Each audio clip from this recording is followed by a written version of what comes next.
Welcome everyone to We Are Endurance webinar series. I am very excited to introduce you to Adina O'Neill. Adina is a real kick butt swimmer. I met her at the USMS, but I kind of knew her before. We met each other on Instagram. And I follow her, and she swims throughout the whole winter in no wetsuit, just a bathing suit. So A special anyway, kind of something. Adina is also going to be swimming, not only a marathon swim, but she's also going to be doing the 10K and the 15K at Swim to the Moon. With me, I'll be doing the 10K. That's it. I'm being lame over here. Not lame at all. That's a good swim at 10K. So anyway, without further ado, I am going to introduce you to Adina, and she's going to help us get faster in the open water. Thank you, Awesome. Adina. All right. Good morning, everyone, and or afternoon, I guess technically now. Thanks so much for inviting me on to talk about swimming. As Hillary said, I love to swim. I did prepare some fun little slides. Before I was a triathlon and swim coach, I was a second grade teacher. So I like to appeal to all different kinds of learners. And I'll tell you a secret, it also helps me make sure that I stay on track and don't forget anything. So is it all right, Hillary, if I share my screen? Absolutely. You should Okay. be able to do that. All right, I've got that. Dun, dun, dun. Share. All right. Does everybody see Get Stronger in Open Water? Okay, Yes. awesome. I'm going to make it look like a big slideshow. All right, we got it. So yeah, we're going to talk about how to get stronger in the open water. And before I even get started and tell you anything about myself, I'd love to know if, where you guys are coming from. Like, why do you swim? Is it for triathlon? Is it for an open water event? Is it just for fun? I think I realized now that I shared the screen, I don't know if I can see the chat. Can I do both at the same time? Let's see if I can.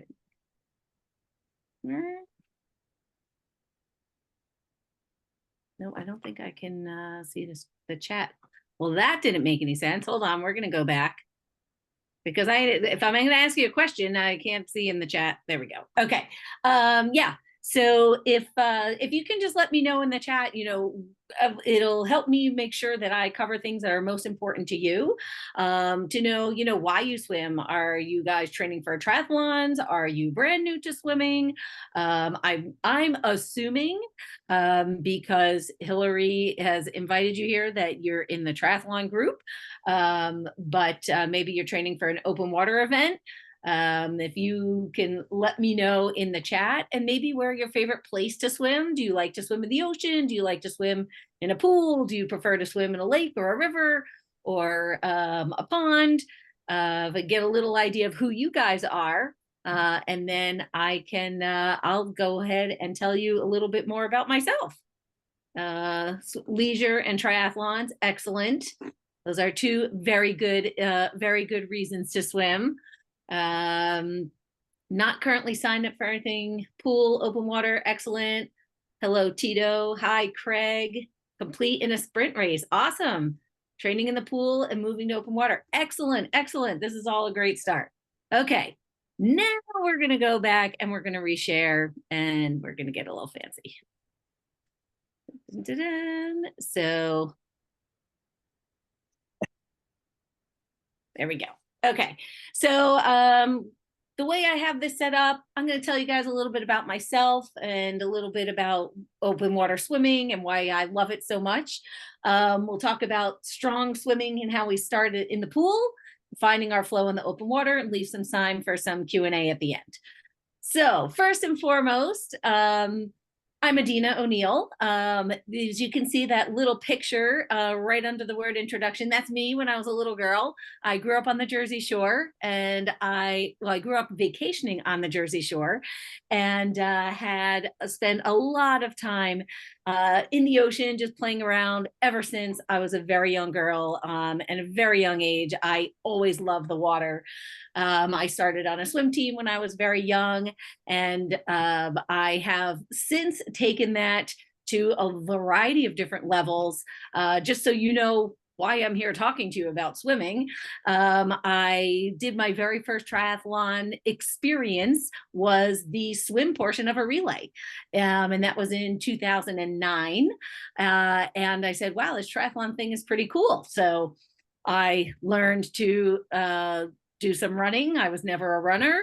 I purchased a bike and I did my first sprint triathlon, and little by little moved up the distances until I did complete all the way up through Ironman distance. And then the pandemic hit. And luckily for me, I found the open water swim community here in the Boston area and met these people who were swimming all year round, and who were also swimming these crazy long distances in the water. 10K and above is marathon swimming. And I realized that I could swim and not have to bike and run, and found a brand new love in marathon swimming, and ice swimming. So you can see that picture on the bottom with that fierce little face. That's me doing the butterfly in an ice pool. There's a place up in Vermont where they cut out the pool and cut out a pool in the middle of the frozen lake, which is an experience that I never imagined that I would ever participate in. But it was a new way for me to kind of push my comfort zone a little bit.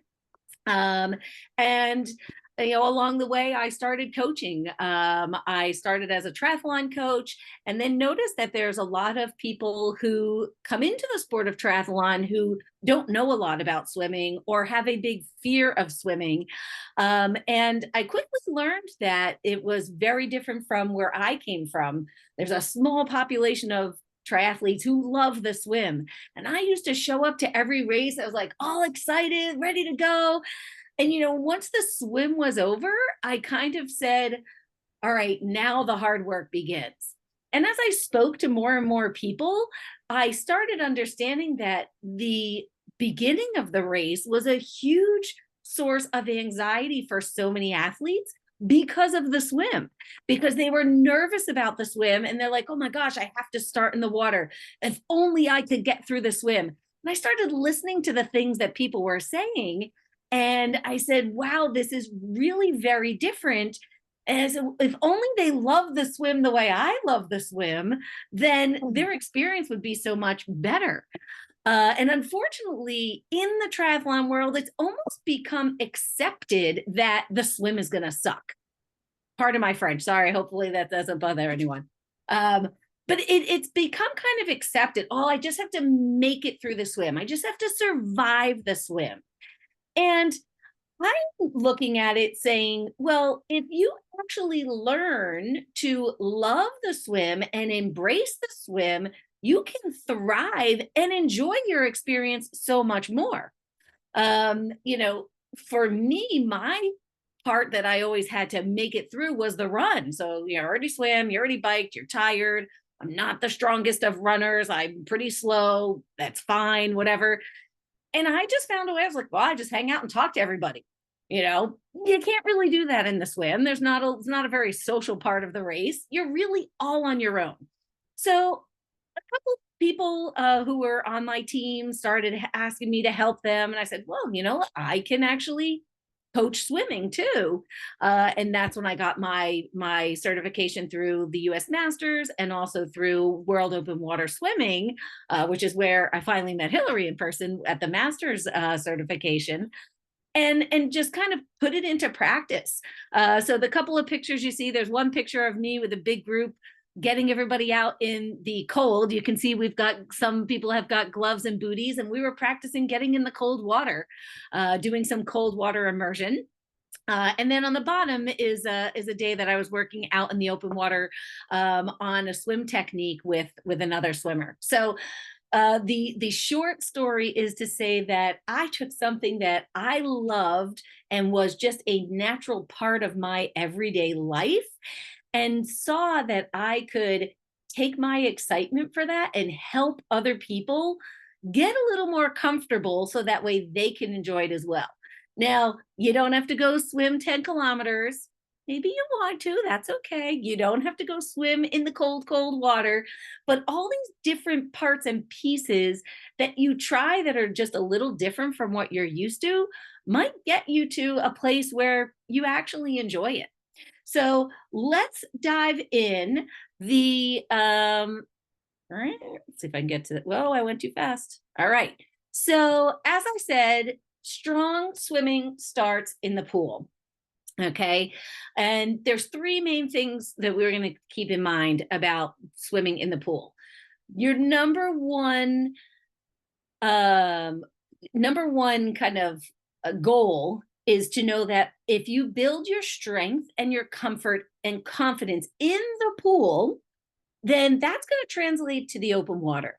So if the open water makes you kind of nervous, and we're going to talk about open water in a little while, but if we start in the pool, right, this is your place to build your strength, build your comfort, and gain some confidence in yourself as a swimmer, right? And we're going to talk about a couple of different things that you can do to get to that place if you don't already feel like you're there.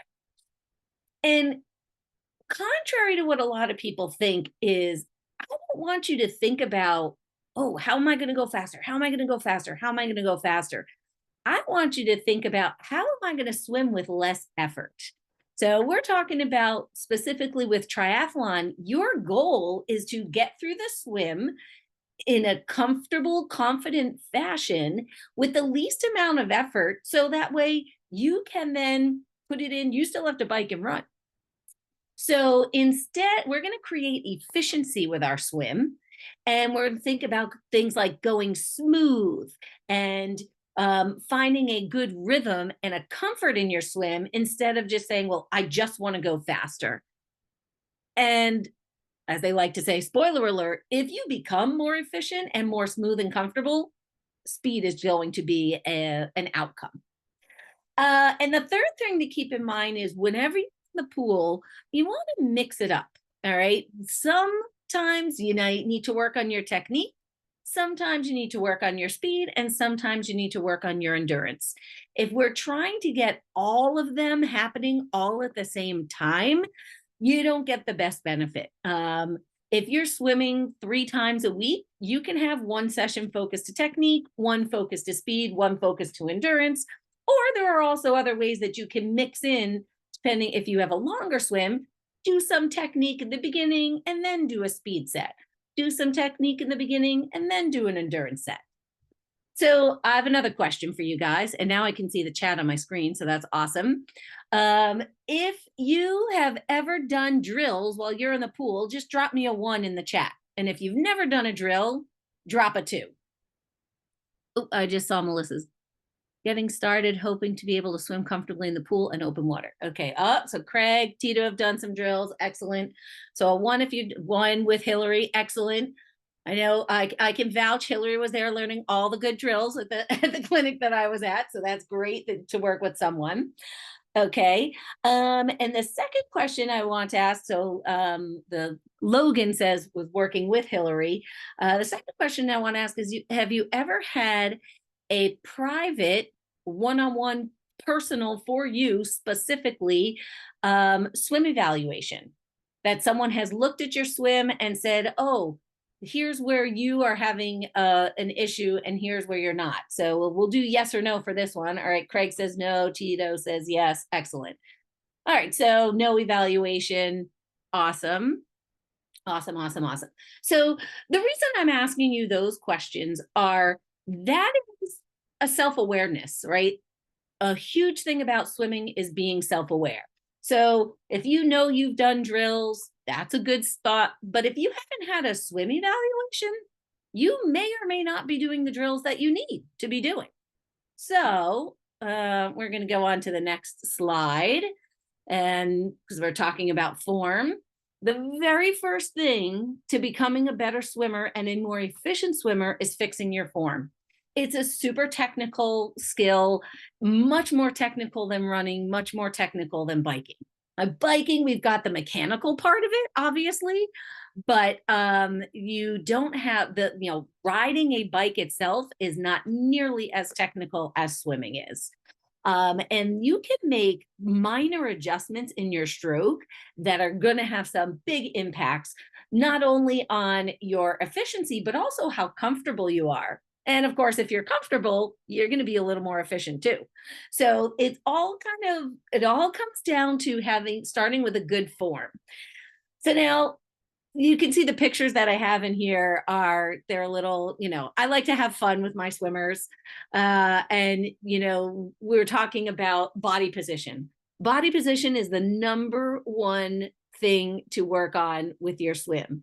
Because if your body is in the wrong position, everything else that you work on is only going to give you part of an advantage. So if your body position is not optimal, then your kicking is not going to be as effective. If your body position is not optimal, your catch and your pull are not going to be as effective.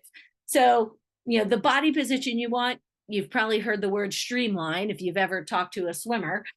We love the word streamline, that nice tight body you can see in that right-hand picture. That was me demonstrating a streamline position. Because if your body is long and compact, you're going to glide through the water so much more. And of course, if you're being silly and you have a spread out body like my picture on the left, you're going to have more resistance, you're going to have more friction, and it's going to be harder to pass through the water. So if you can get that streamlined body with your body horizontal, head down, hips high, core engaged, then you're ready to start practicing other parts of the stroke. The kick, that's helping you stay afloat and keep that good body position.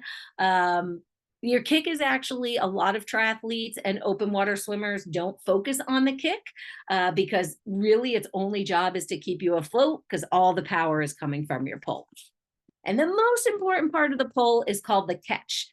So the catch, I like to say, it's how much water you can grab and push behind you. And the more water that you can grab and push behind you is going to give you more energy. It's going to give you more propulsion. Okay. And then if you have that nice tight body position, you're going to glide farther in the water. And the big tip I'm going to give you about the catch for today is you don't want to catch just from your hand. You want to think from your fingertips all the way to your forearm. That's the part of your arm that is going to really, if you can grab the water with your whole forearm versus just your hand, you're going to get a lot more out of it. So the success tips for you to take away, if I were making a to-do list, get a review of your technique. You can do that with a coach. You guys know Hillary. she has obviously has experience as a master's coach. We took the same clinic, and you can work with a master's group or a club, or find a private coach. The cool thing about swim tips is even if maybe you can't get to the pool with Hillary, you can work. I'm assuming she may or may not do it this way. I know I do it this way with some of the athletes, is if you can get a video to a coach, you can learn a whole lot. I do swim reviews with people across the country. I've got a swimmer out in Colorado right now that I'm working with, and she sent me a video and we can look. You can even see from the picture that I have here, this is kind of a before and after picture. We took that before picture and saw that really straight arm, and then we worked together and got that after picture where she's starting to get more of the forearm to do the pull for her. So get a swim review. Someone who can review your technique and help you determine which are the drills that you're going to use at every session. Because if you're doing drills, but they're not the ones that are great for you or the ones you need to do, you probably are not going to see the same success. And then maybe you're not going to be feeling as confident. Practice different strokes. So this is a really big one to prepare for the open water. Obviously, freestyle or the freestyle crawl is the most efficient for swimming fast. But if you're in the open water, Backstroke and breaststroke are two great options if you need rest. And if you can learn the butterfly, even if you're not great at it, having time to practice that butterfly gives you that feeling that you get at the beginning of the race, because the butterfly is a very demanding stroke. And even if you can do 10 butterfly pulls, even if you can't do a whole 25, but if you can do some of that butterfly, it's going to give you the same feeling that you get when you get into a race and right away you're like, oh my gosh, it's kind of everything goes from 0 to 100 really quickly. Butterfly is a great stroke for that. And then, of course, work your core. Swimming is so core centric. Any exercises that you can do to help with your core, and even some dry land training can help. Resistance bands. You don't need to do a lot of heavy lifting. Do some resistance band work to work on those smaller muscles to help your shoulders stay healthy. Before we head on to the open water, any specific questions about the pool? About anything that I mentioned so far? And you'll have time at the end, of course, but if you want to either type something in the chat or even raise your hand, that's cool. Otherwise, we'll head out to the open water. All right, let's head out to the open water. All right. Find your flow in the open water.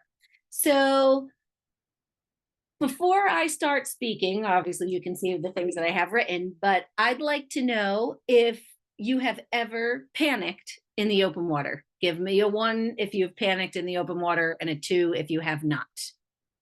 So just get an idea. And if you feel like, saying something specific, oh, okay, we already have a couple of panickers. All right, 3, we've got 3 people who have panicked in the open water. Okay. First and foremost, okay, Logan says, no, because I can float pretty well. Logan, excellent. That is such an important thing, is being able to float. And whether you can float well or not well, floating is one of the keys to not panicking. We're going to talk about that in the next slide. Before we even get to an event, get in the open water and you want to find what feels good for you, right? Play in the open water. Go back to little Adina on the Jersey Shore, right? You play in the waves, the lake, the ocean, whatever you're going to be swimming in, even in the pool, right? Find a place that you're enjoying the water and say, yeah, this is a fun place to be. Creating those positive experiences with the water can go a long way. Experiment with wearing a wetsuit. If if the water is cold for you, there's a lot of triathletes and swimmers who are going to poo-poo you if you do something different from them. And my advice is we're not listening to that, right? If you feel most confident in a wetsuit, then you wear a wetsuit. If you feel most confident without a wetsuit, then don't wear a wetsuit, right? The idea is this is your swim, this is your body and your life, and you're going to do what makes you feel the most comfortable. So if you are the type of person who tends to get very cold, I mean, people have different physiological issues that some people just get colder in the water. If you need a wetsuit, there's nothing wrong with that. And if you get to an event, obviously, USA Triathlon has rules about when you can wear wetsuits and when you cannot. If wetsuits are completely not allowed, that's for your safety. You don't want to overheat. Oh, this is pretty good. I'm just looking at Melissa's question. Says, is it true that at some races you cannot wear a wetsuit? Wow, I didn't even read your question, but I was answering it, Melissa. So that is true. The wetsuit rules from USA Tri are based on the temperature. And I always forget the numbers off the top of my head. But there is a temperature up to which wetsuits are allowed for everybody. There's a small range where wetsuits are allowed, but if you wear one, you can no longer qualify for a podium or a prize. You can't come in first in that you could come in first, but you would not get a prize. And then there's, I think it's 82 something, it's somewhere above 80 that like you cannot wear a wetsuit because it's unsafe, that you'll risk overheating in that temperature of water with a wetsuit.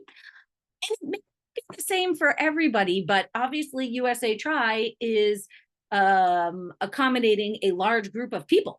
So they put these rules that are the most safe for the most people. Personally, I never wear a wetsuit. And there are races that say you have to wear a wetsuit if it's below a certain temperature. So I've actually written to races and asked for waivers. Most triathlons don't let you do that because they are not used to people doing that. So, 70 degrees, 78, that's the threshold. Yep. Yes. So if it's a non-wetsuit race, it's a non-wetsuit race. Lava pants, I would say check with the race official. Wetsuits definitely do make you float. They have neoprene, which helps with buoyancy. And so my advice to you, Melissa, would be do some more drills in the pool that help you feel more confident with getting your body position. It's always back to body position. Work on that body position so that way you don't feel like you need the wetsuit to help you float. But yeah, the lava pants, I believe, are still in the category of wetsuits. And again, that neoprene it doesn't breathe the same way a regular swimsuit would breathe. And then you have it's dangerous as far as the temperature is concerned. So a couple more tips to find your flow in the open water and just kind of be comfortable in general. Start by swimming horizontally to the shore, not diving out and off of a boat like I'm doing in the picture there. But you don't have to go jump off a boat right away. Find a lake or a pond that has a long beach and swim along the shore where you can keep your feet down anytime you want as you're building your confidence until you're ready to head out into the deeper water. I like to, it's a little bit of a joke, but it's a little bit not of a joke. Swim with swimmers, not triathletes. So there are some triathletes who are swimmers by trade. Like I am a triathlete and a swimmer. But as we said earlier, there are so many triathletes who are like, oh no, you just have to survive the swim. Like, I'm going to encourage you when you're trying to improve your swim to not swim with those people. Find the swimmers who love the water. Ask them as many questions as you can. Ask them about tides and currents and their favorite places to swim and why they love the water and what makes them happy about it, and absolutely anything you can think of. Because a swimmer has a different relationship with the water than most triathletes. So I know personally, when I first started triathlon, someone told me the same thing with cycling, because I didn't have a lot of cycling experience, and they told me, go bike with cyclists. The things I learned from the cyclists, the guys who are like in their 60s and 70s, who have been riding bikes forever, they know more than any triathlete I've ever met in my life, right? So like, if you want to really learn about swimming, go hang out with the swimmers. All right. Let's talk about some tools that can help you stay calm. So number one, as I forget who said it already, Logan said there's a good floater. I'm not sure if Logan is a he or a she, so I said they. Floating is the most important tool that you can learn, right? If you are on a bike and you get tired, you coast. If you are running and you get tired, you walk. If you are swimming and you get tired, you float. So this picture here, I just recently, this guy I'm working with, he's going off to Lake Placid next weekend. And we literally were just practicing floating in the ocean. That's where we were swimming. Placid's not an ocean, but that's okay. But we were literally practicing floating in the ocean to get ready for his race to say, like, anytime you get nervous, you turn on your back and float. So we said, all right, swim along, and anytime you feel the slightest bit of anxiety, just practice that. Just like you practice everything else that gets you ready for a swim, a bike, or a run. You practice freestyle drills. You practice, your nutrition. Everything is practicing. So if you have been nervous in the water before, practice floating, and don't wait until you're nervous to do it. Just get out there and practice. Take a few strokes, turn over and float. Oh, look, I'm fine. I'm safe. Talk to yourself. I talk to myself a lot, right? Practice breathing. Breathing is a very well-known technique to calm anxiety. It works in the ocean too. Sometimes when you first get in the water, your heart rate goes up quickly. Just start breathing really slowly. And it sounds like sometimes people get confused by that. They're like, well, but I can't breathe however I want because my face is in the water, and what do I do? Like, swimming's the only stroke that you can't breathe at, the only thing you can't breathe at will. But breathe out slowly into the water. That's going to slow your breathing down, and then if you have to take a really long turn to take a breath, take a long turn and take a breath. That beginning time when you're in the water, that's totally fine.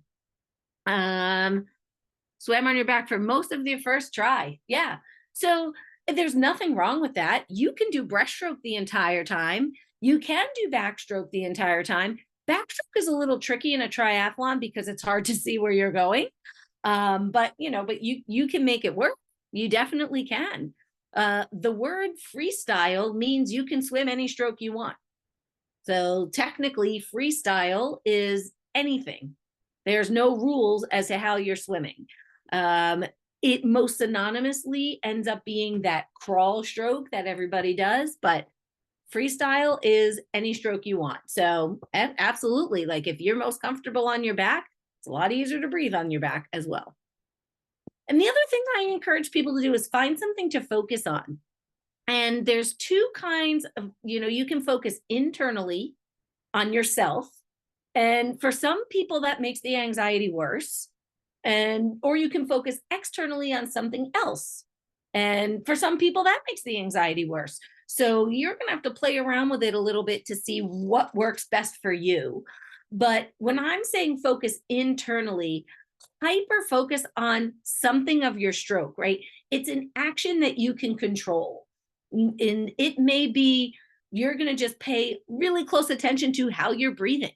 Maybe you're going to pay super close attention to your hands. One guy that I worked with said, I like to watch my hand go in the water and make the bubbles, right? So that's what he focused on. He's like, I just kept looking for the bubbles. I liked the bubbles. And as he looked at the bubbles for the bubbles, and he liked that takes the anxiety away. Externally is tough on a swim because your face is in the water most of the time. If you're on your back like Tito, then, maybe you can see a little bit more, but it's a little harder to look outside. So like if you're running or biking, you can notice more of the landscapes. You can, look at people who are passing you, or count rocks, or there's so many different things that you can look at while you're biking or running. And swimming, it's kind of hard. If it's really clear, maybe you can look for shells on the bottom of the ocean. One thing I like to do as a faster swimmer is I like to try to catch up to people. But you can also watch people. If you're not a faster swimmer and people are passing you, count how many people are passing you. Just something to focus on. Count the number of swimmers. See if you can find something in, every time you take a breath. Oh, what can I spot? A tree? Is there, a bird? Whatever it is. And like almost make it like a scavenger hunt. What can you notice while you're swimming that's happening outside of your stroke? And finally, the most useful thing you could do is more swimming. That's my favorite thing in any case, more swimming. The more you swim, the more comfortable you're going to get. Get that base in the pool and then get out in the open water everywhere you can and often. So the trick, the big difference between the pool and the open water is that the pool is a constant. It is, the temperature may vary a little bit, but there's walls, the holding the pool, the water in place, not a lot of current, not a lot of wind, it's protected from so much. Once you get that swim outdoors, there are so many different factors that are going to affect your swim. Wind, the current of the water, the air temperature, the water temperature. I mean, I was just saying when we got on, I live here in Boston, and normally the ocean right now hovers in like the high 50s or low 60s. We went to swim yesterday, it was 48 degrees, right? Like that's a 1 day difference.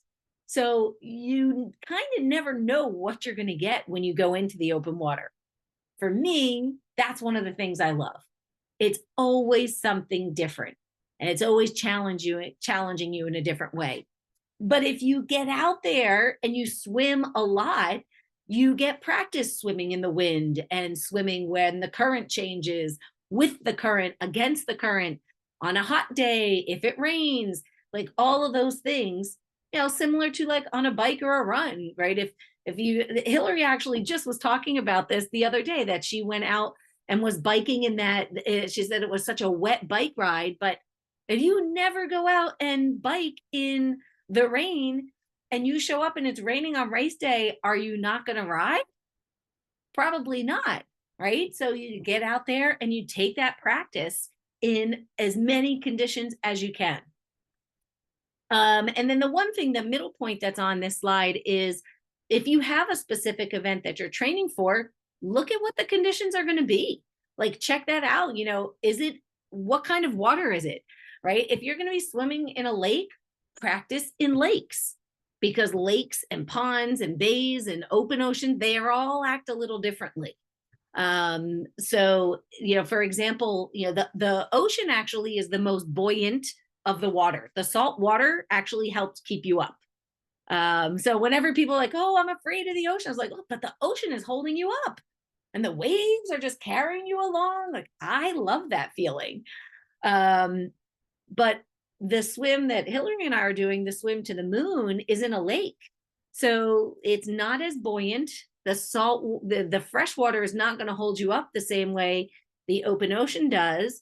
And so if you're not wearing a wetsuit, like I was saying to Melissa earlier, in the fresh water, you need to be ready for your hips to be doing more work, because your hips are going to be holding your body position.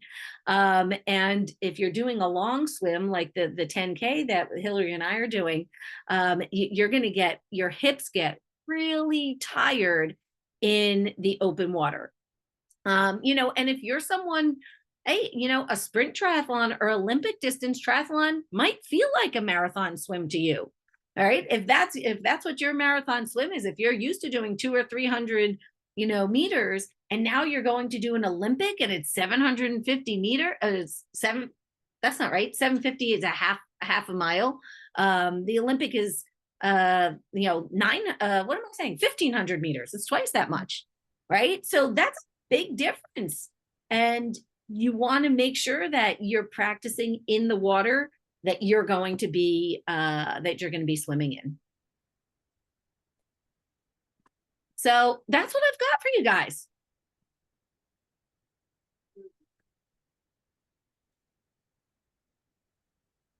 Do you have any? I know we had a couple of questions going on in the chat.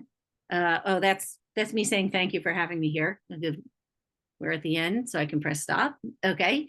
Are there any other questions that I can answer for you guys along in the chat, or stories? And, if there's something that maybe happened, like, oh, this happened to me, happy to help with, yeah, go right ahead. Is it Dion? Is that how you say it?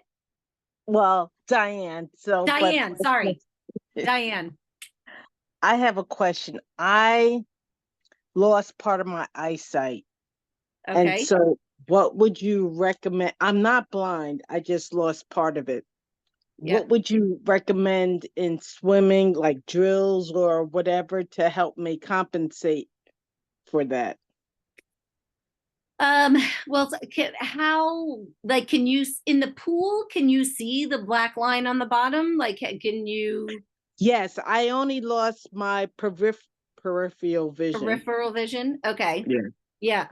So, um, the, in the pool, um, obviously you've got the black line to help you. When you're in the open water, practice sighting with your head up, and you can practice that in the pool first. But if you're limited with your peripheral vision, you're obviously going to pay more attention to using your sight vision. There's a drill that's called alligator eyes. I don't know if you ever heard of it. If you imagine that this is the water line, take my glasses off.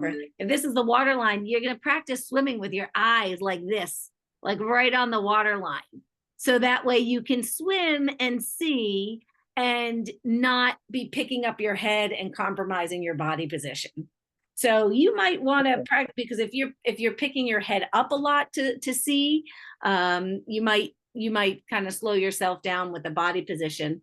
If it gets to a situation where it's very uncomfortable for you, you could swim with a guide. There are adaptive swimming categories in a lot of events. And if you have a problem with your eyesight and you need a guide to be with you, I mean, triathlon is becoming far more inclusive and starting to allow a lot of different things.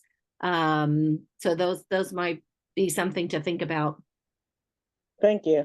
You're welcome. Good luck. Thank you.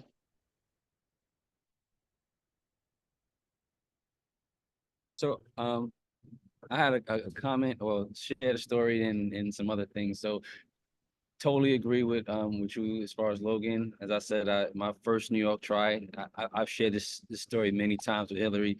You jump in the water. As a first try, I didn't have a coach, so I'm basically just trying to keep up with everyone that's swimming, thinking that's what I'm supposed to do. Obviously, I tank out in the first 100 yards. So now I'm the wetsuit is tight, I can't breathe, and all I kept seeing was my children's faces going home saying, I got to get out of this water, saying, well, why are you home so early, Daddy? Yeah. So I just turned over and swam on my back, until I calmed down. Then I turned back over and until, it happened to me again in the water, but now I knew the answer immediately. So I just turned right back over, got on my back. The only thing that sucked about it was then I had to bike and run from just using all my legs. So just all leg the whole day. Yeah. And second off, what I was going to say is the thing about the difference between the pool and in the open water, especially on the East Coast, is that in most places when you swim in open water, you can't see the water. Like you can't see past the visibility is like right here, right? So that sucks for me. So what I started to do in the pool is close my eyes, Mm-hmm. and then I would open my eyes when I turn my head, so I can get used to not seeing Not anything. So yeah. I don't freak out when I'm in the water. So those are the two things that helped me. And I met Hillary. One day she swam over me, and that's how we met each other. And she's been very instrumental in improving my race. Her and he's not here right now. I can't think of his name. I had a brain fart. But who I'm talking about, Hillary? Ray. Ray, yes. Yeah. Between her Yeah. and Ray, Yeah. helped me really streamline my stroke. So Yeah. thank you for coming on. Thank you for sharing your experience and your expertise. Really appreciate it. Thank you. Well, you're welcome. I hope that, someday you guys want to come up to Boston. I'll take you for a place to swim. You can see we've got like 10-foot visibility. It is the best. People say all the time, oh, the ocean, I can't see where I'm going. I was like, dude, I can see all the way to the bottom. It is clear. It's very clear. I'm not swimming in the Hudson River, right? I know. I was like, I grew up in Northern Jersey. But even like I came down, I was at the 70.3 at Jones Beach. That wasn't awful. That wasn't the visibility was not bad for Jones Beach. Well, actually, that event was actually really good. I really enjoyed it. Like I guess because I was more prepared. Yeah. So the swim for me, I was freaking out for no reason. Once I got in the water, I just was like, oh, this is easy. Well, why am I Yeah. freaking out? It Yeah. was really easy for me. I Yeah. wish they would extend it and did the whole thing. Yeah, it was a smart move that they didn't that day For for safety first, yes. for the That's sake of just the first. cycling and the running. Yeah, but the swim was, did you go in for the warm-up swim the night before? Oh, No. okay. See now that, and I think that's what scared a lot of people because the water conditions were much harsher than for the warm-up swim, and a lot of people It's ended like up. a roller coaster. It's like being on a Yeah, roller coaster. It's like yeah, yeah, it yeah. was fun. Yeah, the warm-up swim was much worse conditions. So, but Craig yeah. has a question. All right, go Craig. Oh, We can't hear you, Craig. I don't know Nope. why. We can't, still can't hear you. Do you want to write it in the chat? Do you want to write it in the chat? I'm not sure why it's not working. All right. Let's see what he has to say.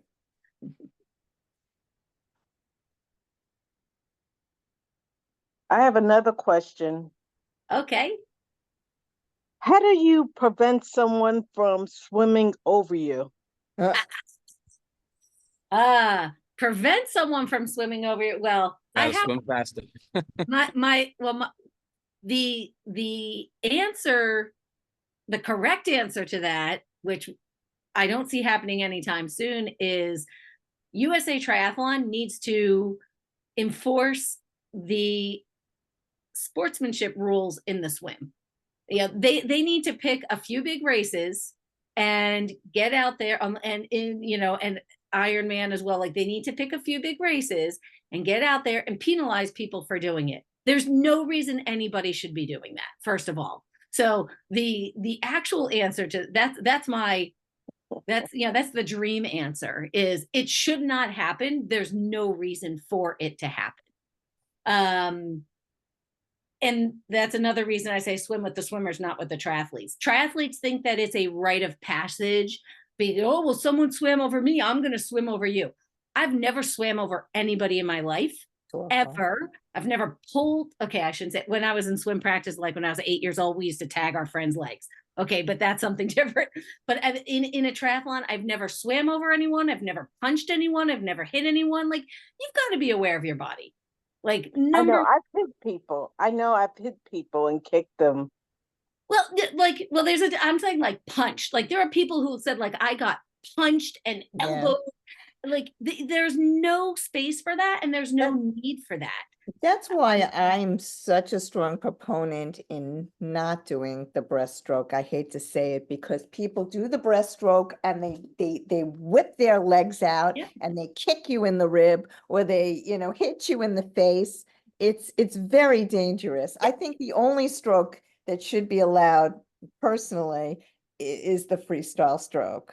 Well, my opinion on that is if you're doing the breaststroke or the backstroke, you have to be aware of your body, right? So if everyone's doing the crawl, the freestyle crawl, which is most people are, if you're doing the breaststroke, well, first of all, you're probably not going as fast as the people doing the freestyle. Correct. So you need to be, just like the people swimming over, like you need to make the decision. If you're doing the breaststroke, you should not be in the thick of everyone doing freestyle. If you are doing the backstroke, you should not be, as I said earlier, you can't see where you're going. So you should not be in the middle of everybody. It's so for dangerous. that, I do agree that it certainly poses a danger. But I don't think we should disallow it. I think we should encourage people to do it in a safer way. Yeah. Right. And so, but yeah, they shouldn't be in the thick of it. But at the same token, you shouldn't be swimming over people. you Right. shouldn't be pulling people. So 100%. we should have, if we make an effort to make the swim safer, then the swim can be safe. All they need to do is penalize a top age grouper or an elite 100%. athlete. And guess what? Yes. It's gonna, well, I don't think the elite athletes do it. Penalize the top age grouper for doing it, and they're gonna stop. But So we, I so think we've we're got, far away from that. so we've got Craig's question. He said he started wearing a wetsuit and he's feeling shoulder restriction. What pool exercises do you suggest to strengthen shoulders? Okay, Craig, I'm going to answer you in a second. I did want to give Diane an answer. I didn't completely answer her question because that was the pipe dream answer. But for you, if you feel like you get swam over a lot, then if those people are not making the effort, if you want to be safe, then you can go a little bit to the outside, right? The thing that I tell people, if they are nervous swimmers or they feel like something might, like they don't want to be hit or punched, put yourself a little bit to the outside or start a little bit behind, go in one of the like nervous swimmer waves or something like that, and let all the crazy people just go do their thing. Okay, so Craig, if your shoulder is bothering you in the wetsuit, we have to look at the way your wetsuit fits. So my very first thing to say whenever people have their shoulder is practice pulling your wetsuit way, way, way up into your armpit. Like from underneath, like grab it and pull it way into your armpit. So that way, even if the wetsuit no longer comes here, maybe it only extends to here. Like it doesn't matter if your wrist is exposed, right? But pull that wetsuit up as far as you can into your armpit. My guess, without seeing it, is if your shoulder only hurts with the wetsuit, is the wetsuit is impeding your mobility. So if you can pull it way, way, way up into your armpit and see if that gives you a little more mobility, because does your shoulder hurt in the pool? Give me a yes or no. No. So if it's the wetsuit causing the problem, it's not strengthening the shoulders in the pool that you need to do.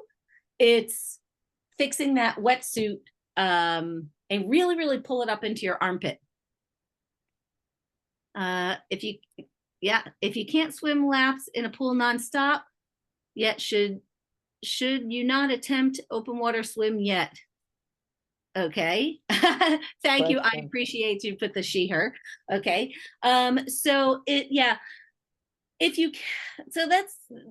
I would say that yes, you should be able to swim the laps in a pool nonstop before you go out into an open water for that distance. There's nothing that says especially at a race, right? If you can't do it nonstop in the pool, don't think that the open water is the best place to try it at a race. But you can go out to the open water and do interval training the same way you do in a pool. Like swim as far as you can, take a break, and find some landmarks on your beach that says, oh, well, I swam to the lifeguard stand before I needed a break. And the next time I swam to, I don't know, the second lifeguard stand or the tree or whatever it is. And you can do those same intervals outside. I mean, for me, I don't like to be in the pool this time of year. So you can practice building your endurance outside in a similar fashion that you do in the pool. But I highly recommend that, you're comfortable with the distance or pretty close to it before you go out into a race. That's another thing, Hillary, right? There's way too many people showing up to these races who have never been in open water, or they're testing to see if they can do the distance. Yeah. And yeah, for some people that is, for some people that is a thing, they're close to it and they're like, all right, I want to try it, because doing that full distance in open water, you may not have the chance to do the whole distance in practice somewhere before you get there. But you should be close. You should be close. Well, thank you very, very much, Adina. I really appreciate your time. We all do. And I will be putting Adina's information on the link so you can get that if you have any questions or anything. Thank you again. It was wonderful. Thanks. It was nice to meet you guys. And if you ever if anyone ever comes up to do the Boston Tri, you know, or any of the tries up here up in the Boston area, you know, let me know. Maybe we'll see you out there. Yeah, find me on social media. I always love to talk about swimming, so this was a lot of fun.